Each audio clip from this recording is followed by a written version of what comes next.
Blog Talk Radio. I'd like to welcome everybody to a new Meat Magazine Interviews radio show. And as usual, I have another great guest today. Now, she's an author, an actress, an activist, a television screenplay writer who's known for being outspoken, thinking outside of the box, and she's been connected to a load of controversy. She wrote scripts for soap operas such as Days of Our Lives, The Young and the Restless, and As the World Turns. She's also a very talented singer and an accomplished author with over a half a dozen books published to her name. Let me see if she's on the line here. Hello, Kola. Hi, it's Kola. Hey, how's it going? It's going great. I love the way you introduced me. Thank you. Can you please tell the listeners a little bit about yourself? Well, I was born in Omdurman, Sudan. I was adopted and raised by Black American parents in Washington, D.C. I've had a long career, like you said, and I'm in the middle of, my writing career. I'm a best-selling author and have a lot of books coming up. Probably the thing when you said controversy, is the fact that in the 1990s, unfortunately, I was involved with Osama bin Laden. I was his mistress.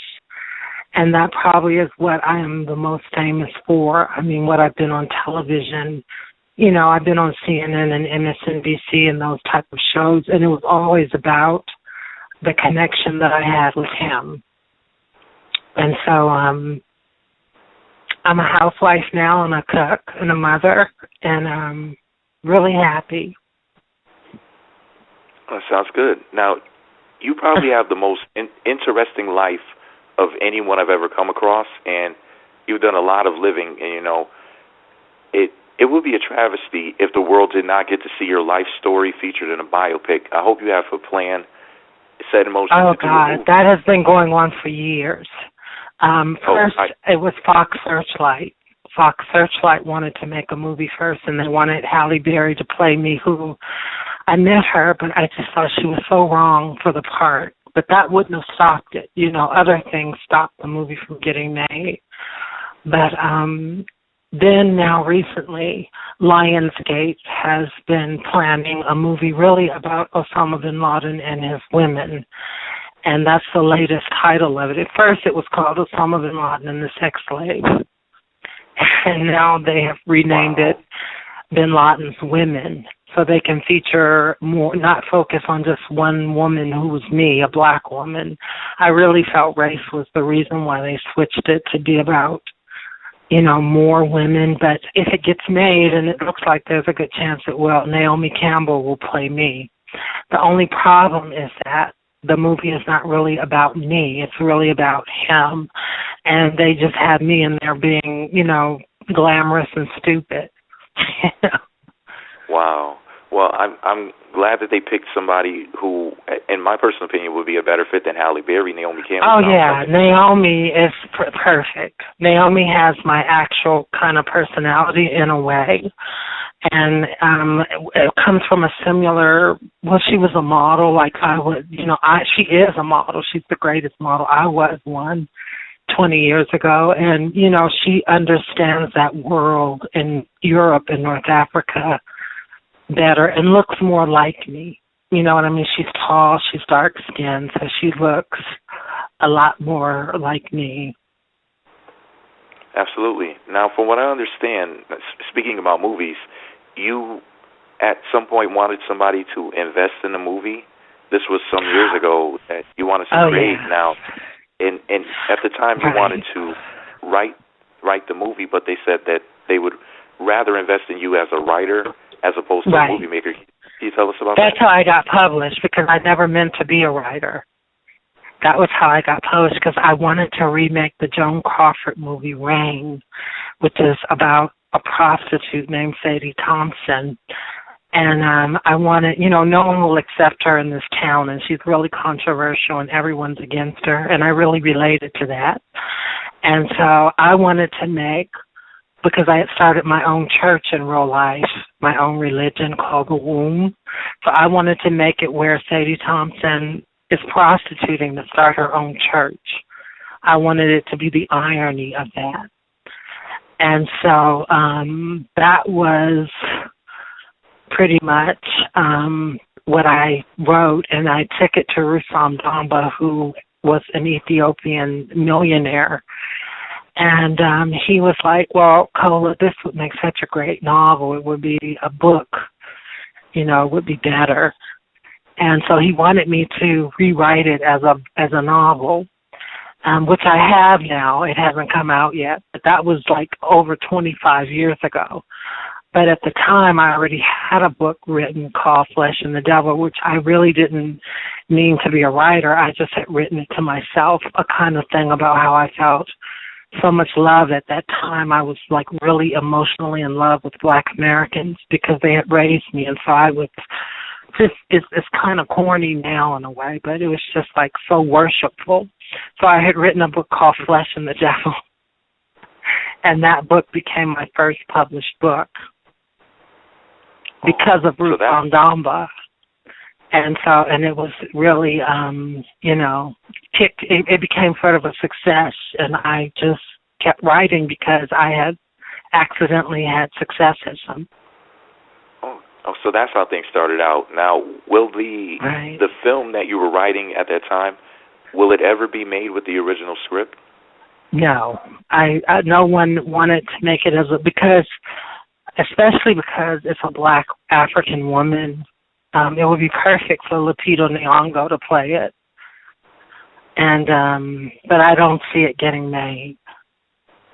You know, I just don't see anybody unless I become rich, and then I would finance it. You know, I would make it as a low budget film. I mean, it's such a good story; it really deserves to be made. And I really think that people would support the movie. You know, it's just that the movie really attacks religion. You know, the story, she hates Christians and Muslims, and she wants to start her own church. And there's this really powerful preacher who's trying to stop her. And, you know, it's just they aren't interested in that. You know, they're interested in a lot of things from me, but just not that original script. Well, I definitely think that your fans would be really interested in seeing that, and don't discount the internet. If you don't have the funds for it, you could always start a GoFundMe or a Kickstarter. Right. I'm sure that people would donate plenty of money to something like that. Right. I have to just get over being controversial first. You know? And when I say that, what I mean is that there's so many people that hate me. You saw what happened to me on Twitter with my Twitter account. I had like 20,000 followers, and they claimed my account was hacked, which it might have been. And then they couldn't get control of it back, so I had to start all over last week.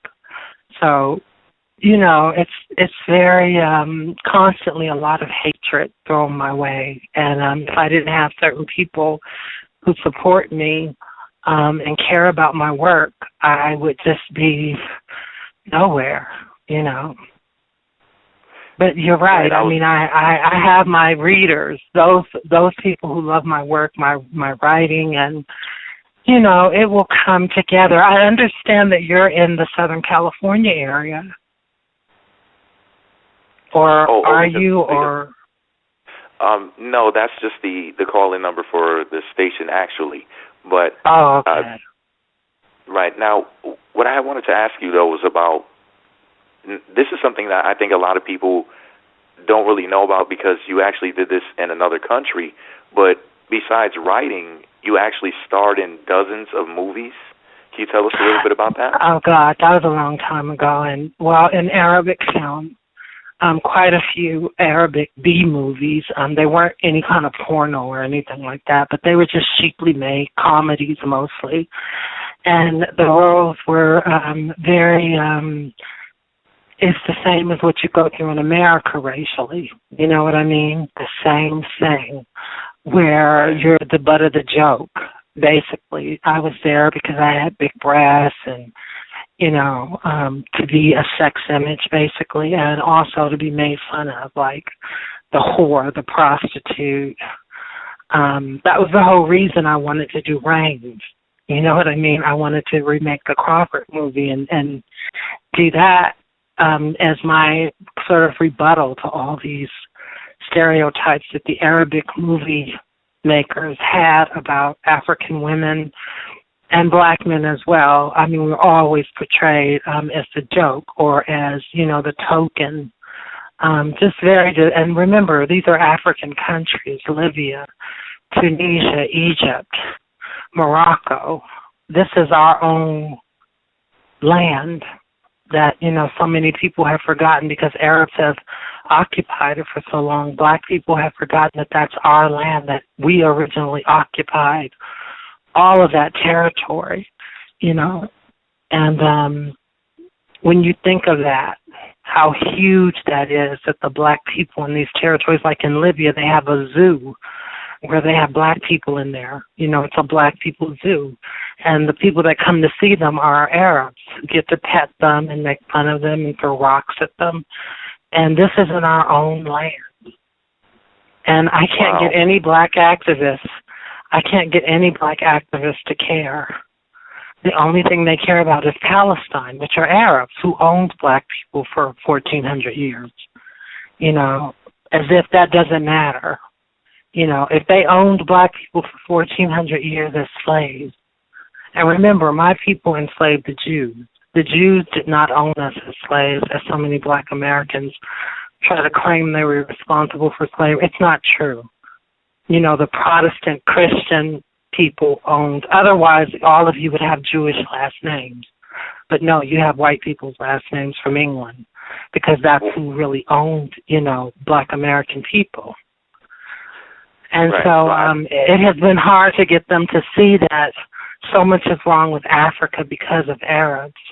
And, that's the reason I have not been able to support Palestine. And they just don't understand it and don't get it. And, it just is impossible to explain.